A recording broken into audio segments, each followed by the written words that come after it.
Quel est cet ordre fabuleux de Jésus? Vous donc soyez parfaits comme votre Père céleste est parfait. Matthieu 5, 48. Une fois de plus, chassons de notre idée toute perspective de perfectionnisme moral. Il ne s'agit pas pour Jésus de nous lancer sur une route faite d'héroïcité, sachant par définition qu'il nous est impossible de la parcourir, mais espérant que nous ferons néanmoins un bout de chemin. Il n'y aurait pas de plus grand mépris pour la parole de Dieu, une parole qu'il ne faudrait jamais prendre au pied de la lettre, qui n'aurait pas d'autre but en nous faisant miroiter quelques rêves insensés que de nous amener à un léger progrès qui ne changerait rien à notre être profond.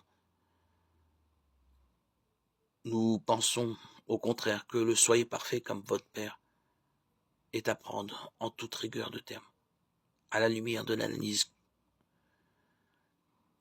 que nous avons fait dans les précédents audios. Cela se traduit par une double relation avec le Christ.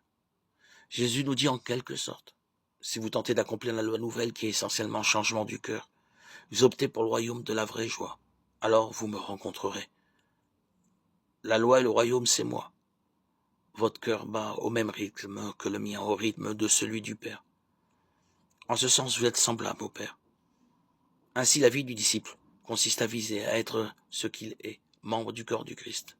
Comme le dit l'apôtre Paul, la perfection ne consiste pas à être impeccable, rêve fallacieux, mais à avoir un cœur semblable à celui du Père, un cœur qui considère les hommes et le monde comme Dieu les considère.